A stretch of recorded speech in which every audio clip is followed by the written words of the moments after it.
누가복음을 시작을 했습니다. 에레미야 보시면서 길다 했는데 사실은 복음서 중에서 누가복음이 제일 깁니다. 장수로 보면은 마태복음 28장까지 있는데 누가복음은 참 길게 돼 있거든요. 그 1장도 어제 한 번 볼 뒷부분을 보게 되어 있습니다. 그런데 누가복음은 사실은 우리에게 가장 친근한 복음입니다. 왜냐하면 대상이 이방인을 대상으로 하고 있거든요. 그러니까 우리가 이방인입니다. 그리스도 예수 안에서 예수 믿어 새 언약에 들어온 영적 이스라엘이 되었거든요. 그러니까 누가복음의 특징을 보시면 그 이방인들에게 해야 되기 때문에 그 구약을 인용해 온다든지 이런 법은 별로 등장하지 않습니다. 그러니까 예수를 설명하는 예수. 그래서 그 CCC에서 예수 영화를 촬영한 게 전도용으로 많이 쓴 적이 있거든요. 그때 누가복음을 영화한 거예요. 예수 영화입니다. 비교적 그 이방인을 상대로 해서 잘 설명해주고 있다. 그런 복음이기 때문에 이제 그렇게 됐는데요. 오늘 이제 뒷부분인데요. 우선 내용 보고 앞부분을 보도록 하겠습니다.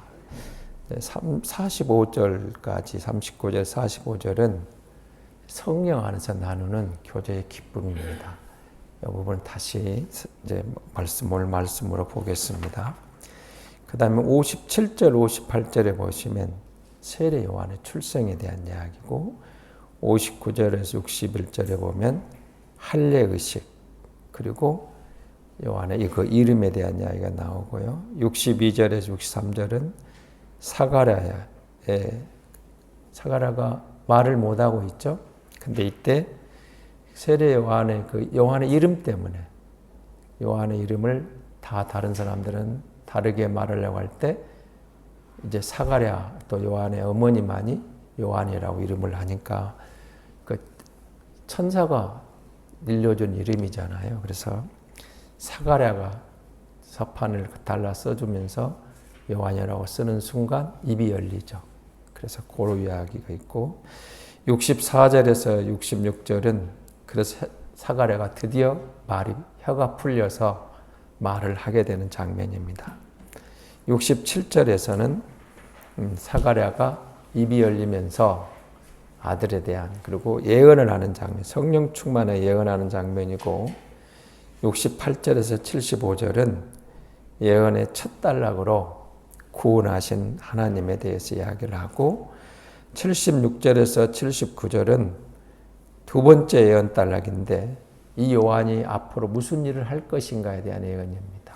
이런 대목이 나오고 그 다음에 마지막 80절에 가서 보시면 그 요한이 성장할 때 아주 간단한 한 절이지만 심령이 강화해지고 이스라엘에 나타나는 날까지 빈들에 있는 요한의 성장 과정을 한 줄로 간단하게 요약을 해주고 있습니다. 자, 앞부분으로 돌아오겠습니다. 39절부터 45절에서 제가 주일날 그 새벽 예배를 준비하면서 참 성령 충만한 그런 모습. 그런데 세례 구약이 어디까지라고 여러분 알고 계시죠? 세례 요한까지를 구약으로 봅니다. 세례 요한을 마지막 선지자 이렇게 말을 합니다. 근데 오순절 성령 강림 이전에도 벌써 이렇게 성령 충만한 사람들이 있었다는 사실. 하나님께서 구약에도 성령을 보내서 하나님의 영을 보내서 성령을 부어주는 장면들이 있죠. 성령이 임하여 하다가 근데 구약 성경에서는 죄를 범하면 또 하나님을 실망시켰을 때 성령이 떠나버립니다. 그 사람에게서. 근데 오순절 성령 강림이 임한 뒤로는 떠나지 않겠다고 하셨죠. 성령이 영원히 우리를 떠나지 않겠다. 우리 안에 한번 오신 성령은 우리를 버리지 않겠다. 떠나지 않겠다. 이렇게 약속을 해 주십니다. 자, 41절을 한번 같이 읽어보겠습니다. 엘리사벳이 마리아가 무난함을 들으며 아이가 복중에서 뛰노는지라 엘리사벳이 성령이 충만함을 받아 큰 소리로 불러 이르되 여자 중에 내가 복이 있으며 내 투중의 아이도 복이 있도다. 마리아가 수태 네가 아이를 뵐 것이다 이야기를 듣고 주의 계집종이오니 뜻대로 하시라 하면서도 얼마나 두려웠겠습니까? 당시 처녀가 아이를 낳는다는 게 말이 되는 소리가 아니죠. 나 남자를 모르는데 두려워하다가 받아들였죠. 주님의 뜻대로 되길 원합니다. 주의 계집종이오니 주의 뜻대로 하시길 원합니다. 받아들였어요. 그래도 두려운 겁니다. 그래서 누구를 찾아간 거예요? 엘리사벳을 찾아가는 겁니다. 그러니까 이 마리아가 세례 요한의 어머니를 찾아가는 것은 아마 친척 관계잖아요. 가까운 친척인데 6개월 전에 아이를 뵐 수 없는 엘리사벳이 아이를 뵀다는 소식을 들었겠죠. 찾아간 겁니다. 그랬을 때 41절에서 복중의 아이가 뛰놀아요. 그리고 엘리사벳이 알아봐요. 기쁨에 겨워 뛰놀다 이 말이 기쁨에 겨워서 뛰어논다는 그런 표현이거든요. 태중에 있던 아이가 예수님의 어머니를 알아보고 자 세례 요한이잖아요. 지금 엘리사벳의 태중에 있는 아이는 세례 요한이죠. 근데 예수님을 알아본 거예요. 예수님의 어머니를 알아보는 거예요. 그리고 뛰어노는 장면. 어떻습니까? 성령 충만한 사람은 성령 충만한 사람을 알아보는 거예요. 엘리사벳이 마리아를 알아. 엘리사벳의 태중에 있는 아이가 마리아를 보고 또 그 잉태 소식을 알고 있죠. 이제 예수님의 어머니를 알아보고 뛰노는 장면. 성령 충만한 사람은 성령 충만한 사람을 알아본다. 함께 즐거워하는 겁니다. 함께 기뻐하는 거예요. 알아보고 기뻐해요. 여러분 우리가 성령 충만한 사람을 만나면 함께 통하는 게 있어요. 즐거워해요. 기뻐해요.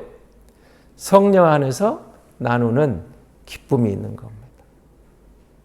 성령 안에서 나누는 공감대가 있는 거예요. 성령 안에서 나누는 공통점이 있는 거예요. 공통점. 그래서 기쁜 거예요. 왠지 보면 뭐가 통해. 왠지 보면 마음이 뭔가 교감이 일어난다. 엘리사벳이 마리아를 알아보고 기뻐하는 내용이나 태중의 아이가 마리아를 알아보고 기뻐하는 내용 다 의미가 있는 내용입니다. 그리고 마리아와 복중에 있는 아이를 알아보고 엘리사벳이 축복을 합니다. 성령 충만한 사람들이 함께 모였을 때 어떻게 될까요? 서로를 축복하는 겁니다. 우리가 교회 공동체, 예수 믿는 공동체를 거룩한 교제의 공동체라고 그러죠. 거룩한 교제의 현장은 시기하지 않습니다. 투기하지 않습니다. 형제가 이웃이 잘 되는 것을 함께 즐거워하는 겁니다. 기뻐해 줍니다. 아픔을 함께 나누는 겁니다. 진정한 교제가 있어요. 성령 안에서 나누는 성도의 신비로운 교제. 세상이 주는 그런 교제가 아니에요. 제가 예수 믿고 함께 신앙생활했던 대학 친구들하고 지금까지도 가끔 모여서 교제가 있거든요. 그런데 함께 모이면 그런 이야기를 합니다. 형제보다 더 좋다. 피를 나눈 형제들보다 더 좋다. 진짜 그리스도 안에서 만나는 진정한 교제는 피를 나눈 형제보다 더 가깝고 더 좋은 교제가 가능한 그런 교제를 우리는 볼 수 있습니다. 정말 함께하고 안부를 묻고 기도 제목을 묻고 어쩌다 한번 같이 만나서 그동안 살아온 이야기를 하면서 함께 기도하고 좋은 일 있으면 찾아가서 축하해주고 어려운 일 있으면 찾아가서 위로해주고 정말 내일처럼 뛰어갑니다.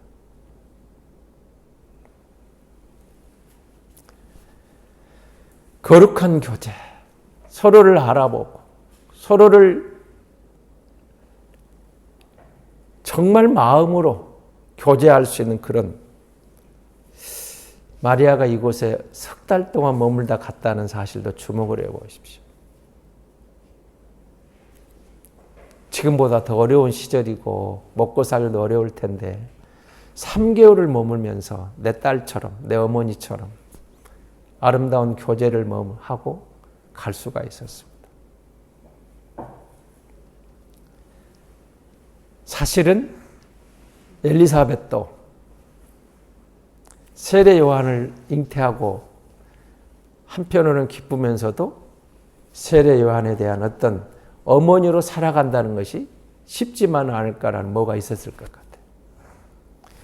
마리아가 받아들였지만 예수님의 어머니로 살아가는 데 대한 기대감도 있지만 두려움이 없었겠어요. 서로 일종의 공통점이 있잖아요. 아이를 낳을 수 없는 상황에서 아이를 뵌 것이고 아이를 낳을 수 없는 상황에서 아이를 가졌고 그래서 3개월 동안 같이 머물면서 서로에게 얼마나 큰 이안이 되었겠습니까? 딸같이, 어머니같이. 성령 충만한 교제 현장을 우리에게 보여주는 것이죠.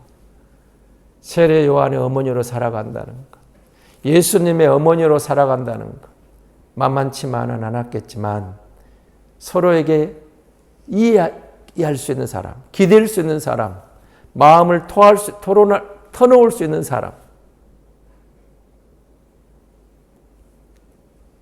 그런 사람이 옆에 있다니 얼마나 큰 위로가 되었겠습니까? 앞으로 하나님의 일을 많이 감당할 이 여인, 서로를 알아보고 서로를 만나서 교제하면서 격려하고 위로해 주었다는 사실입니다. 이 시대를 살아가는 저와 여러분에게도 격려가 필요하고 위로가 필요합니다. 내가 필요하지만 누군가 나를 위로해줘서 하는 순간이 없어요. 있죠? 위로받고 싶은 순간, 누가 좀 격려해줬으면 하는 순간. 그러면서 우리가 눈을 한번 돌려보십시오. 누군가가 나의 작은 위로의 한마디로, 나의 격려의 한마디로 지금 그렇게 필요한 사람이 내 곁에 있다는 사실을 기억해야 됩니다. 그리고 우리는 그리스도 안에서 이런 교제의 현장, 교회 안에서, 목장 안에서, 우리 일상에서 일어날 때 성령 충만한 하나님의 은혜를 경험하게 되는 것입니다. 자, 지금 우리 곁에는 신앙의 어려움을 겪는 사람이 없는 거 한번 돌아보십시오. 삶이 지친 누군가가 내가 손 내밀어 붙잡아 주기를, 손만 한번 꽉 잡아줘도 힘내, 내가 기도하고 있어. 함께 기도하자. 그렇죠. 그게 거룩한 공동체의 교제입니다. 하나님이 허락하신 만남, 교제, 그게 있어요. 우연히 된 게 아닙니다. 그냥 있는 게 아니에요. 하나님이 섭리하셔서 오늘 우리의 만남 가운데 그런 만남들, 그걸 귀하게 여길 줄 알아야 돼요. 하나님이 허락하신 교제. 그래서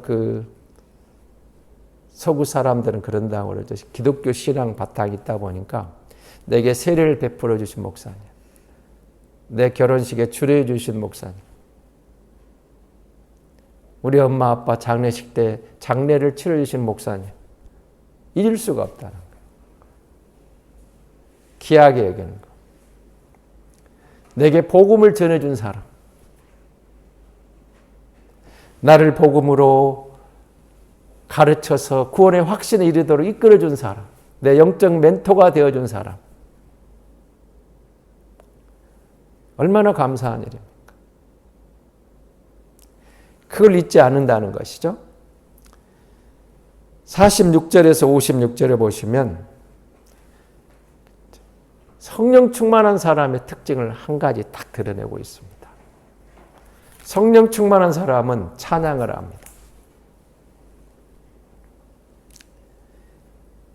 마리아는 당황스럽고 혼란스러웠을 그런 순간에, 그런 시기에 도리어 성령 충만을 받고 보니까 성령 충만한 가운데 마리아가 성령 충만한 가운데 지나게 되는데 특징이 하나 나와요. 하나님을 찬양합니다.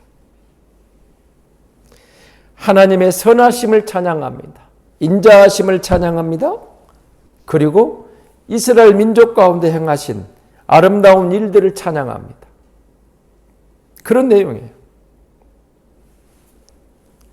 우리가 예수 믿어 하나님의 자녀가 되었습니다. 성령 하나님이 우리 안에 오셨습니다. 성령이 나를 깨우쳐 주셔서 예수님을 나의 구주로 믿게 해주셨습니다. 찬양이 나와야 되죠. 찬양이 우리를 새롭게 합니다. 찬양이 우리를 성령 충만하게 합니다. 하나님께 아름다운 찬양을 돌려드립시다. 찬양 가운데 내 영이 뛰놀고 찬양 가운데 성령의 깨우침이 있고, 성령 충만한 사람의 특징은, 첫 번째 특징이 마리아를 통해서 찬양으로 등장하고 있거든. 입에서 찬양이 떠나질 않아요. 혼자 있을 때도 흥얼거리는 게 찬양이 나옵니다. 그 찬양이 좋아요. 하나님께 찬양합니다. 하신 일을 찬양합니다. 내게 주신 은혜를 찬양합니다. 찬양을 돌릴 때 하나님은 더 큰 은혜를 깨우쳐 주시는 줄 믿습니다. 하나님 감사합니다. 사랑합니다. 성령 하나님이 오셨습니다. 내게도 오셔서 마음이 열려 예수 믿게 하시고 하나님을 아바 아버지라 부르게 해주시니 감사합니다. 성령 충만함을 주셔서 찬양이 끊이지 않게 하시고, 성령 충만한 가운데 말씀의 은혜가 더 풍성해지게 하시고, 성령 충만한 가운데 말씀이 깨달아지게 하시고, 성령 충만한 가운데 어떤 상황 가운데도 하나님의 은혜 안에서 승리하는 하나님의 자녀의 권세를 누리게 도와주시옵소서. 주님 사랑합니다. 특세를 하며 새벽을 깨어 주 앞에 나와왔습니다. 간절한 마음을 담아 일천번제헌금으로 감사헌금으로 봉헌하며 마음을 주 앞에 드립니다. 간절한 마음의 소원의 기도를 들으시고 역사하시고 응답하셔서 하나님 영광을 받으시옵소서. 주님을 찬양합니다. 하나님 봄비가 내리며 봄을 제쳐가듯이 우리 안에 성령이 역사하셔서 영적인 희망을 보게 하시고, 힘들 때 어려울 때 누군가를 위로할 수 있는 은혜도, 누군가를 격려할 수 있는 안목도 허락해 주셔서 아름다운 성도의 교제 안에서 서로를 세워주는 복된 공동체로, 주님이 함께 하시는 공동체로 열매 맺게 역사하여 주옵소서. 하나님 감사합니다. 특별히 전쟁 중인 나라를 불쌍히 보셔서 전쟁이 멈추게 하시고 하나님의 은혜로 이 땅에 더불어 아름답게 사는 주님의 마음이 이 땅에 퍼지게 도와주시옵소서. 주님 무엇보다도 우리 안에 몸이 불편한 지체들의 건강을 주시고, 지쳐있는 성도들에게 새 힘을 주시고, 가정에서, 직장에서, 사업장에서, 일터에서 하나님이 주시는 은혜로 하나님 승리하며 아름다운 열매로 주 영광 드러내게 도와주시옵소서. 이 새벽을 깨워 기도하는 자녀들의 기도를 들으시고 응답하실 주를 찬양하며 구주 예수 그리스도의 이름으로 기도하옵나이다. 아멘.